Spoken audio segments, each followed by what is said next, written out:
Hello, everybody, and welcome to the Fight Forever podcast, a new podcast about all things professional wrestling. We'll primarily be focusing on AEW, a bit about New Japan Pro Wrestling, and we'll talk a bit about WWE, Impact, and Ring of Honor as well. We post these episodes several times a week, so let me give you the lowdown. My name is Michael Gaffney, or just Gaff, and I'm the host. This podcast is recorded in one take, or as close as you can get, minus some tiny edits to preserve the authenticity of what I'm saying, and so it feels like a conversation. So if you want to contribute to the show, head over to twitter.com/fightforeverpod and tweet us. We're also on TikTok and YouTube. We'll respond to your messages, comments, tweets on the show. So now that that's out of the way, let's get to today's show.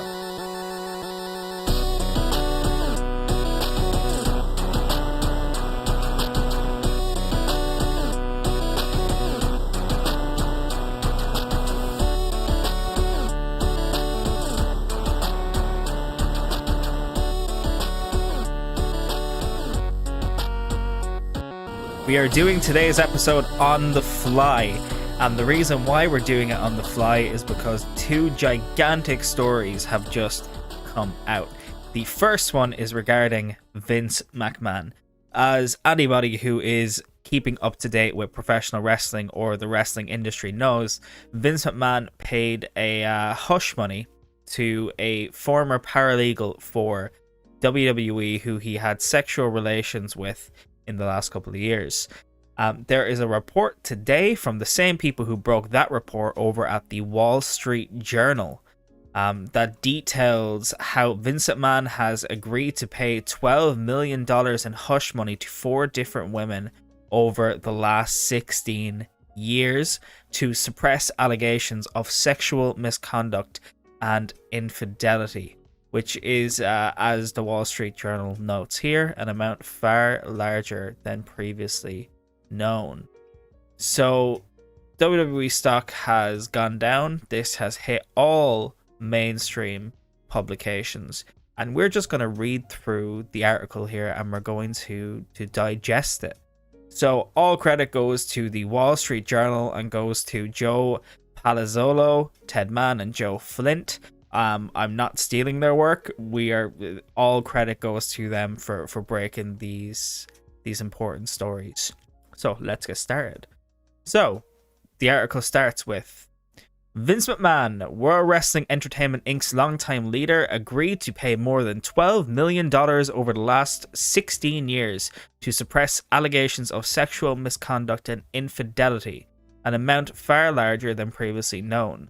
The payouts went to 4 women, all formerly affiliated with WWE, and then it states that WWE stock is down 1.97%, who signed agreements with Mr. McMahon that prohibit them from discussing potential legal claims against or their relationships with the 76-year-old executive, according to people familiar with the deals as well as the documents reviewed by the Wall Street Journal. The previously unreported settlements include a $7.5 million pact with a former wrestler who alleged that Mr. McMahon coerced her into giving him oral sex and then demoted her, and ultimately declined to renew her contract in 2005 after she resisted further sexual encounters, according to people familiar with the matter. The wrestler and her attorney approached Mr. McMahon in 2018 and negotiated the payment in return for her silence.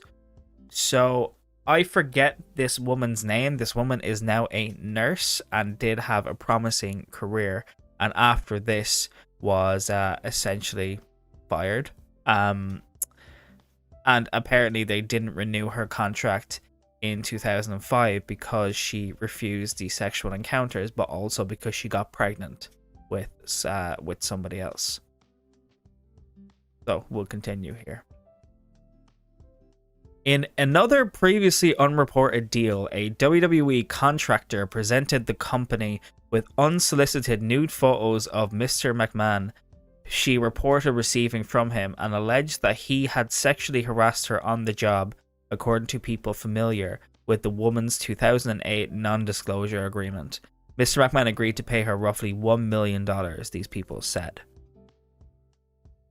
And in 2006, And in a 2006 agreement, a former manager who had worked 10 years for Mr. McMahon before he allegedly initiated a sexual relationship with her was paid $1 million to keep quiet about it, according to people familiar with the deal.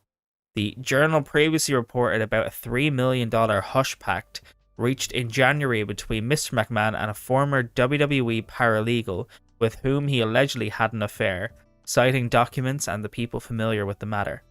WWE's board is investigating Mr. McMahon's agreement with the former paralegal and the 2018 deal with the former wrestler, people familiar with the inquiry said. So far, we have multiple potentially high profile payments here. And this goes beyond somebody who was brought into WWE who Vince McMahon then had a relationship with. He is now having relationships with talent who he is then fired for not giving him what he wants sexually. So this is going far beyond what people initially thought. And the thing about this is there's a lot of public knowledge about these claims, but to see them put into an article that's as hard hitting as this gives them validity that they did not have before. Continuing on, the board also is investigating allegations that WWE executive John Laurinaitis had a sexual relationship with the same former paralegal, according to people familiar with the inquiry. Additionally, the board is looking at a $1.5 million non-disclosure agreement reached in 2012 with an employee involving misconduct claims against Mr. Laurinaitis, these people said. So, the interesting thing about that is that in the previous article, they stated that the paralegal was passed around like a toy, quote unquote, to John Laurinaitis, and people picked this up in a totally different way than the way it was actually intended. John Laurinaitis had a relationship with this woman. That's what happened. So when they say this girl was passed around like a toy, what they meant was that Vince McMahon used her and then gave her to Laurinaitis. That's what happened here. Moving on. Mr. Laurinaitis, a former wrestler known as Johnny Ace, had been head of WWE Talent Relations for 8 years when he was forced to step down in 2012 and take a smaller role at the company.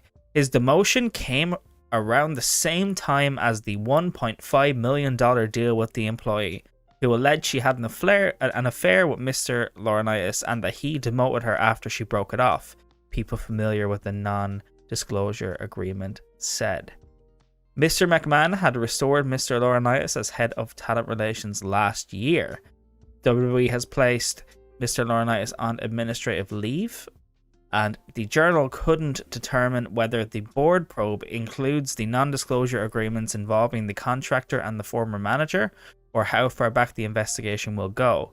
A spokesperson for the board's independent directors declined to comment. Neither Mr. Laurinaitis nor an attorney for Mr. McMahon responded to requests for comments. The company is cooperating with the board inquiry, a WWE spokesman said. Mr. McMahon's relationship with the former paralegal was consensual, the spokesman said, adding that the company is taking the allegations seriously. In a June 8 letter to the Journal, Mr. McMahon's attorney, Jerry McDevitt, said that the former paralegal hadn't made any claims of harassment against Mr. McMahon and that WWE did not pay any monies to the ex-employee on her departure. The investigation by the board's outside counsel at Simpson, Thatcher and Bartlett LLP was triggered by a series of anonymous emails that directors received earlier this year, the Journal reported. The emails reviewed by the Journal described Mr. McMahon's deal with the former paralegal and alleged that he and Mr. Laurinaitis took advantage of her. So there is a lot to unpack there. Of course there is. But essentially, John Laurinaitis was put on administrative leave, as he should have, considering there's an investigation, of course. But this man was head of talent relations when the initial these initial claims happened before the more recent claims. So he is dealing with the talent, and he got demoted after they had to pay a settlement. And then he got reinstated into that role again, and then something else happens again. So it's clearly problematic to have a man like this in that position of power. But talking about Mr. McMahon's attorney, Jerry McDevitt, who has been a long time attorney for Vince McMahon and the WWE, and also guided them through the steroid scandal and other scandals.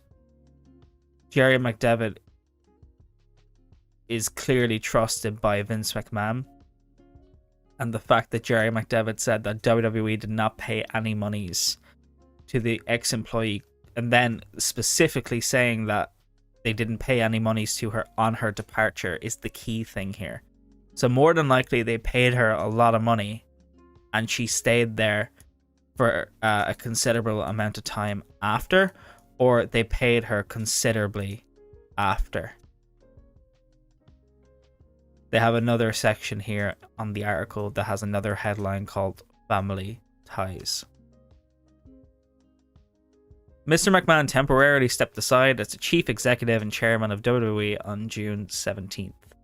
Following the report on the $3 million agreement with the former paralegal, Mr. McMahon has pledged to cooperate with investigators, and his daughter, Stephanie McMahon, replaced him pending the outcome of the investigation, though Mr. McMahon still oversees WWE's creative side, which is a note from me, absolutely fucking insane. WWE shares closed at 62.51 on the day Mr. McMahon stepped aside and slid below 60 over the following days. WWE describes Mr. McMahon as critical to the success of the company, which runs the world's most famous wrestling business and reported record revenue of $1.1 billion last year. WWE said in a regulatory filings that losing Mr. McMahon would put its entire business at risk.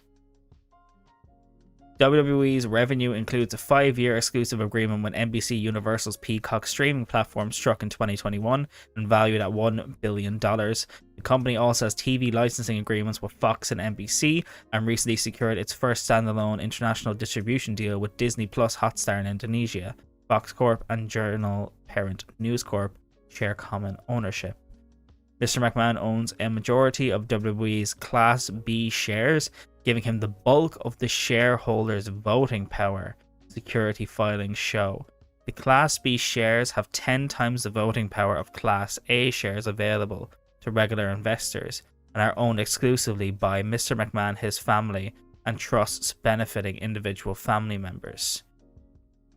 Then there's a quote: "The bar is going to be reasonably high to wrestle the business from family control," end quote, said Brandon Ross, a research analyst at Lightshed Partners who follows WWE, but he added that any outcome that would strip Mr. McMahon's creative responsibilities would materially change the company.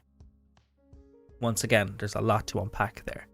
Essentially, there's a lot of trust placed in Vince McMahon, and they have essentially built the entire business model around Vince McMahon, and they have all of these streaming deals based on having Vince McMahon, and Vince McMahon owns, and his family owns, the majority of the power in WWE. It's something like a 60-40 split in terms of how much stock they own, or the power of their stock, as opposed to other stockholders.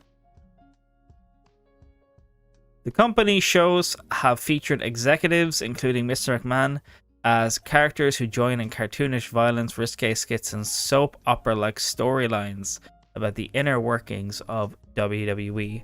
Mr. McMahon plays a vengeful boss with an out-of-control libido. Some women who have crossed paths with him allege he engaged in similar behavior in real life. In 2006, Mr. McMahon made news after an employee at Boca Raton, Florida, tatting salon accused him of groping her, according to a police report. The employee told police that Mr. McMahon showed her nude photos of himself on his phone and later tried to kiss her, the police report said. Mr. McMahon said he was only trying to have a little fun, according to the woman's account in the police report. Mr. McMahon's lawyer told police he denied any wrongdoing. Prosecutors declined to file charges, citing a lack of independent evidence. Mr. McMahon's wife, Linda McMahon, helped build the company and was WWE's chief executive until she stepped down in 2009 for the first of two unsuccessful campaigns for the Senate. She served as the head of the Small Business Administration under former President Trump. Ms. McMahon didn't respond to requests for comment. Mr. McMahon said in an interview with Playboy magazine, published in 2001, that he had been unfaithful to Ms. McMahon with multiple women in prior years, but he had put a stop to the affairs after realizing the havoc you create in others' lives just from wanting to have a good time. There's a lot here I need to drink. Mr. McMahon's affairs at the company were common knowledge, according to former WWE employees. The former paralegal to whom Mr. McMahon agreed to pay $3 million was brought into the company as a legal assistant in 2019. She never applied for the job, these people said. Mr. McMahon had met her at his Stamford, Connecticut condo building, which both were living in, the people said. WWE placed her in the legal department because the woman's resume said she had attended law school. The women often talked with colleagues in the department about her close relationship with Mr. McMahon, the people familiar with the matter said. The talk about Mr. McMahon was so frequent that her boss asked her to stop, saying that she was making other employees uncomfortable. In 2021, the woman transferred from the legal department to talent relations under Mr. Laurinaitis, who returned to the role he had held a decade earlier. WWE considered raising the woman's annual salary from $100,000 to around $300,000, but at Mr. McMahon's request, according to people familiar with the matter, the company settled on a base salary of $200,000 and a director-level position. An anonymous email sent to the board on March 30th this year and viewed by the Journal alleged that Mr. McMahon increased the woman's salary after he began a sexual relationship with her. The email alleged that Mr. McMahon, quote, gave her like a toy, end quote, to Mr. Laurinaitis. And then it says at the end to write to Joe Palazzolo, Ted Mann, and Joe Flint at the the Wall Street Journal. So wow, that is utterly fucking explosive stuff from the Wall Street Journal. That is utterly explosive. This, before there was a slight chance Vince McMahon was going to get away with this. A slight chance that John Laurinaitis was going to get away with this and that things will return to normal. It was a slight chance, but it was a chance. That's gone. There is no way that the board are going to see this article and see the details of this article and see that former wrestlers and employees of the company and former paralegals and all of this stuff there's no way they're going to look at this and think the optics are good. Even if he didn't use company funds, they can't look at this and think this looks good. So, in my opinion, something is going to happen soon. Whether they scapegoat John Laurinaitis is one thing, but Vince McMahon is also a problem that they're not going to address, that they need to address. Vince McMahon is a huge problem. He's the main problem. He has enabled and created this culture. Keep in mind, this is his company. He has created and he has forged this culture himself. As soon as we have more, we will talk about it, but it's absolutely fucking insane that it is that many women. That many women. So, since we're on the depressing news, there is more news concerning Bryan Danielson, which is unfortunate. So Bryan Danielson got hurt during the Anarchy in the Arena match at Double or Nothing, which was at the end of May. Because of that, he could not have a match with Zack Sabre Jr. at Forbidden Door at the end of June. So this could be the end for Bryan Danielson, which I'm not saying that lightly, and I'll explain why. So Dave Meltzer, this is not a report by Dave Meltzer, I want to clarify this, but I had this thought myself before I saw him say it. If you have a concussion is a head or brain injury. You can have severe concussions, you can have concussions that aren't as impactful as others to your daily life. Bryan Danielson is performing completely fine in his daily life. Nothing is impacted in his daily life. He can play with his kids, he can go for dinner, he can go have a coffee, he can go for walks, he can run, he can lift in the gym, he can do all of these things. And he is completely unaffected. However, getting into a wrestling ring where you are guaranteed to be hitting your head multiple times in a night just by doing the most basic of moves puts him in severe danger.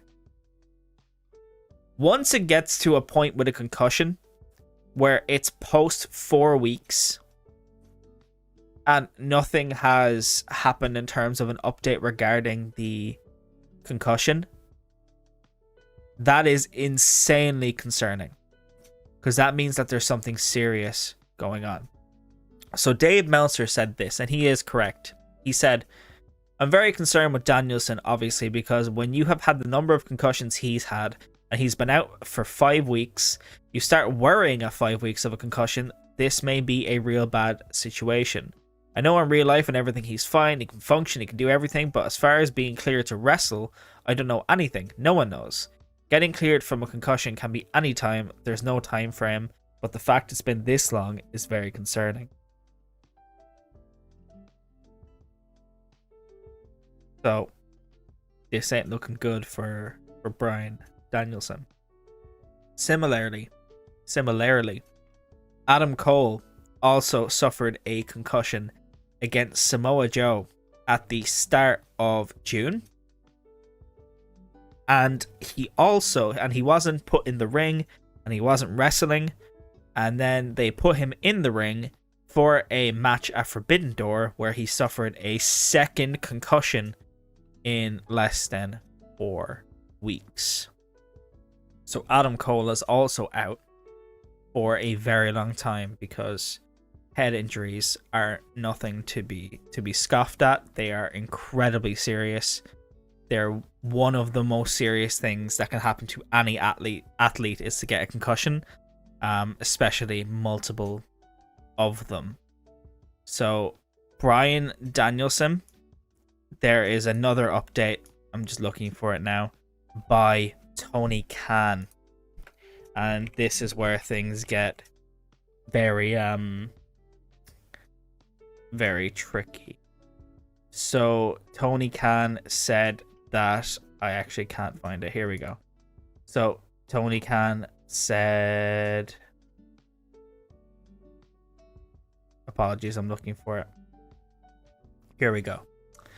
So he said to him that he talked to Bryan Danielson the Saturday before Forbidden Door, so 8 days before Forbidden Door. And he was talking to Bryan Danielson, and Bryan Danielson said that he's not doing well. So Tony Khan told him, you're not wrestling if you're not feeling great 8 days out. I don't care if you have 7 straight days. I'm shutting you down until further notice. To which Bryan Danielson responded that he has scans coming up. And Tony Khan said that he doesn't care what they say. They could be perfectly clear. But if he doesn't feel good, He is not wrestling. So Bryan Danielson, with his promo on Dynamite before Forbidden Door, did state that he can do everything fine, but it is clearly a severe head injury. So this is very, very serious. Hopefully, because this hit the wrestling community online in the last couple of days, and there's been a lot of talk about Chris Benoit for the same reasons, they might address this tonight, and they might have Bryan Danielson on the show tonight to discuss this. It is possible. So, sorry, I said tonight, on Wednesday. Don't know why I said tonight. They might have Bryan Danielson on the show on Wednesday to discuss this. Right. So those are the two depressing news stories done. We are now going to talk about Dynamite. So Dynamite was the day before yesterday, and it was a good show. It was a fun show. I feel like with AEW, they really hit their peak last year by bringing in Adam Cole and CM Punk and Bryan Danielson in such quick succession, and having a roster full of star power with stars that aren't injured, and having Kenny Omega putting on great matches, having Hangman Page putting on great matches. But it was still a good show. So we have the street fight for the TNT Championship. It was Wardlow versus Scorpio Sky, and my god, this match was rushed. So it was American Top Team kept interfering, but also not really interfering, even though they're heels. If you're gonna interfere like that, do it properly. They had nobody coming out to save Wardlow. Wardlow is completely solo for whatever reason, but he gave 2 powerbombs to Scorpio Sky and picked up the title. And the moment of it happening is pretty cool, I'm not gonna lie. So it wasn't great, but it's nice to see that that Wardlow has picked up the title. So Matt Hardy interrupts Christian Cage and Luchasaurus. This was brutal, absolutely brutal. Heel Christian Cage is great. Everybody knew he'd be great, but he's been so goddamn good. And he said a comment in this promo about Jeff Hardy, where Matt Hardy talks about how he's friends with Jungle Boy. To which Christian responds, "Do you think that you've been friends with Jungle Boy like me and Luchasaurus have? If you think that, you must be more delusional than your brother." And specifically the words that he mentioned is that maybe he makes his brother look like the sober one, which is yikes, considering Jeff Hardy could have potentially killed somebody. But yeah. So we have Keith Lee and Swerve Strickland versus the Butcher and the Blade. This match is a solid D, because my god, it was just botch after botch after botch, which is so unlike everyone in this match. It was so weird considering the level of talent on display, but they just weren't clicking. It was very strange. But then we had Ricky Starks and Powerhouse Hobbs come out, and they interrupt, and Powerhouse Hobbs is the one who's starting the talking. But once Ricky Starks takes over, Ricky Starks is going nuts on the microphone, sounding like a pissed off Ric Flair. And then the Young Bucks come out and say, hey, there is going to be a 3-way match next week for the AEW World Tag Team titles, which is going to be the Young Bucks versus Team Taz versus Swerve in Our Glory, which I've noticed AEW have stopped calling them Swerve in Our Glory, really. Their social media will do hashtag Swerve in Our Glory sometimes, but for the most part, they're referring to them as their names, and on AEW television, they're referring to them as their names. The next segment, you had Eddie Kingston come out to the crowd, is talking about Blood and Guts, says congratulations to everybody, including Claudio, and then they play a Chris Jericho pre-taped segment where Ruby Soho is being beat on by Ty Conti beside a car, and the car door is open, and Ruby Soho walks into the car door, and her hand gets crushed in the car door. It wasn't great. Wasn't great. So we have Penta Oscuro versus Rush. This was a good match. It was a fun match. Rush looks great. Penta looks great. It's just a very good match for what it was. I give it a B. I enjoyed it. But then unfortunately ends with a dirty finish. Of course it does, where the mask is taken off and everything. And I hope they end this feud soon, because there's definitely better ways to handle this feud. If you're gonna do it, you need to do it full throttle. Otherwise, you're going to have people disinterested in it, because there's a lot of history between both teams. So hopefully they actually either give the storyline some substance or move on. One of the two. Then we had the Dark Order's announcement. They said that the 6 of us are still there. And then you had -1 talking shit to QT Marshall, telling them that he'll see QT when he's 18 or 19, whatever. It was okay. So then we have, and this broke my heart, man. This absolutely broke my heart. You have the Acclaimed and the Gun Club versus Bear Country, Leon Ruff and Fuego de Sol. And the Gun Club win the match and turn on the Acclaimed after the match. So the Acclaimed are now face. And this made no fucking sense. This made no sense. I don't know why they've done this. I don't know why they've done this so fast. Before last week, there was no inkling that either team was unhappy. None. They did not play into it at all. And then suddenly it's... yeah. And... The segment after the match with Billy Gunn turning was absolutely fucking hilarious, to be fair, with the scissoring to Anthony Bowens. So now we're going to see the Gun Club versus the Acclaimed. So we will see how that goes, but it sounds like the comedy gimmick is kind of over. I just feel like it was too soon. There were so many places you could have gone with these teams. Like, as I said in the last podcast, because I didn't think they'd be breaking up this soon, you could have them in therapy. You could have all 5 of them in therapy. And it would have made for amazing television, like very fun television. But they're not sports entertainers. So, moving on, we have Thunderstorm versus Nyla Rose and Marina Shafir. And I was bored, but it was a good match.